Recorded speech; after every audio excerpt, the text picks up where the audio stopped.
बिस्मिल्लाहिर्रहमानिर्रहीम।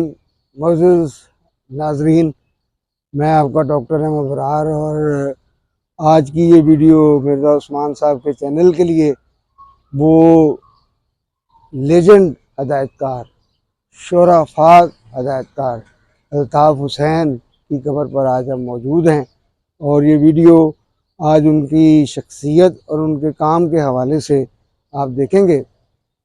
अल्ताफ़ हुसैन 19 फरवरी 1944 को खानेवाल में पैदा हुए।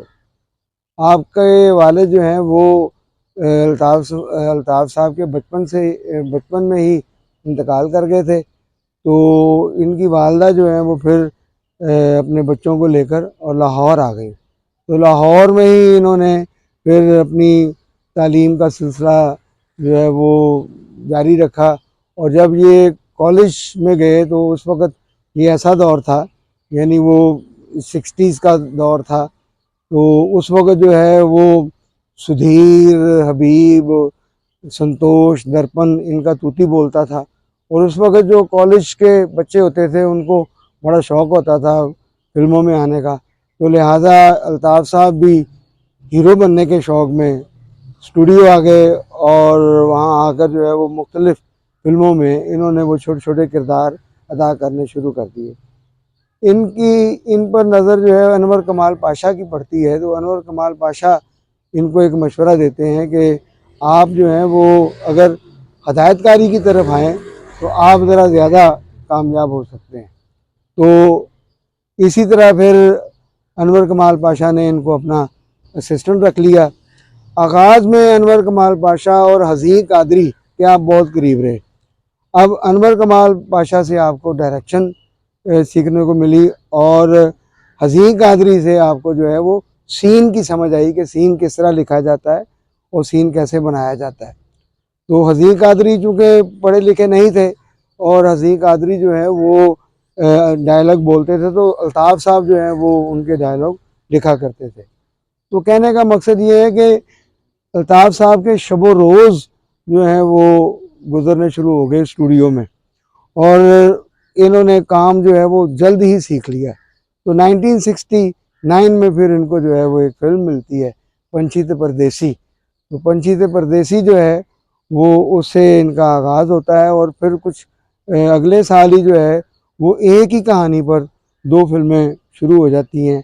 एक को डायरेक्ट कर रहे थे हैदर चौधरी, वो कूंज बिछड़ गई, और वीर प्यारा को डायरेक्ट कर रहे थे अल्ताफ़ हुसैन।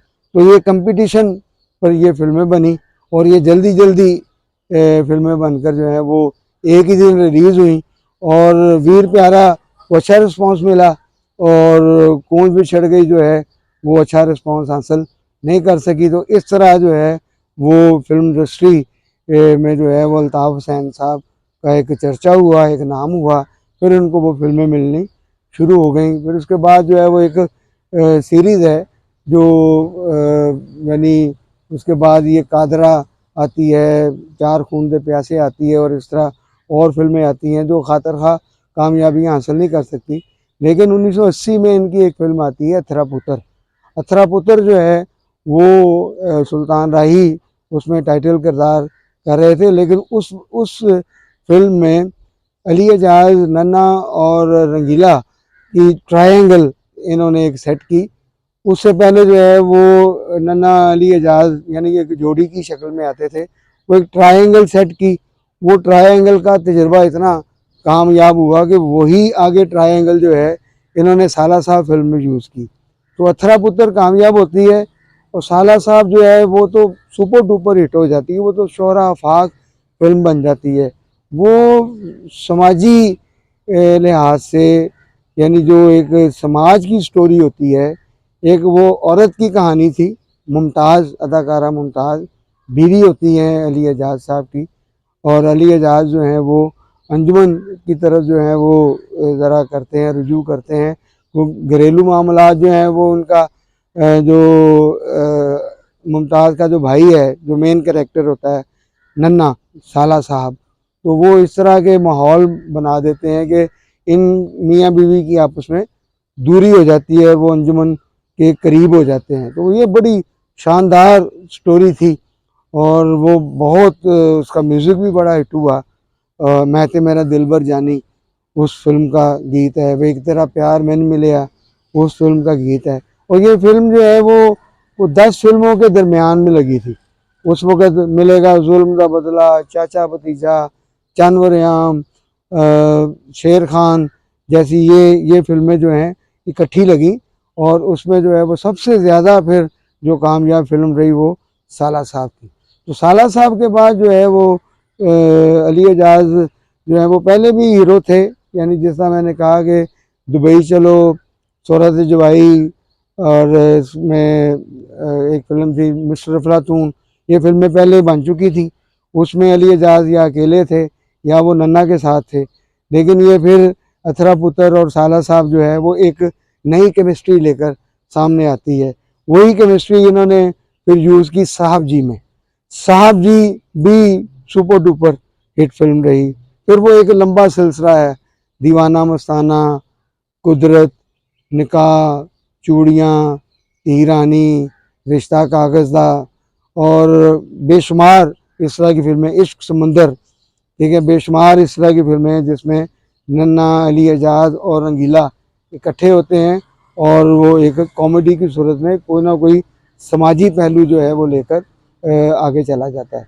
तो वो समाजी किसी भी पहलू को, किसी औरत की कहानी को जो है वो इस तरह लेकर चलना कि उसमें कॉमेडी भी हो, उसमें ड्रामा भी हो, उसमें म्यूज़िक भी हो, यानी उसमें वो सारे अज़्ज़ा जो हैं वो क्या हैं, मुकम्मल हों। ये अल्ताफ़ साहब का कमाल था।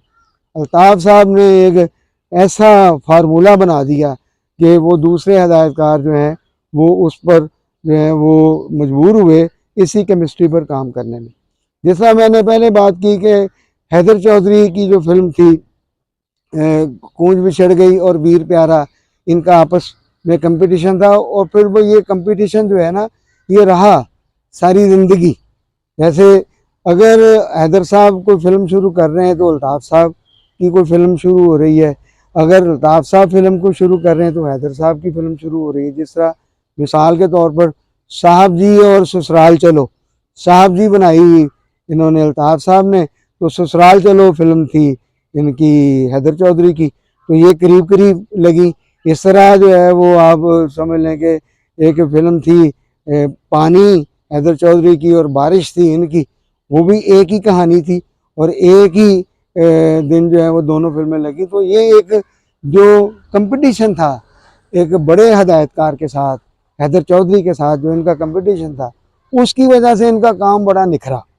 और हुआ ये कि हैदर चौधरी की किसी भी फिल्म के मुकाबले में इनकी फिल्म जो है वो ज़्यादा बिजनेस करती, तो इस लिहाज से वो फिर इंडस्ट्री जो है वो उनको तारीफ़ करती, एडमायर करती। तो अल्ताफ़ साहब जो हैं ये जो सोशल फिल्में हैं, जिस तरह मैंने कहा कि साला साहब है, साहब जी है, धी रानी है, मेहंदी है, रानी बेटी राज करेगी, ये वो फिल्में हैं जो कहानी औरत के इर्द गिर्द घूमती है और औरत जो है हमारे समाज का बड़ा अहम किरदार है। और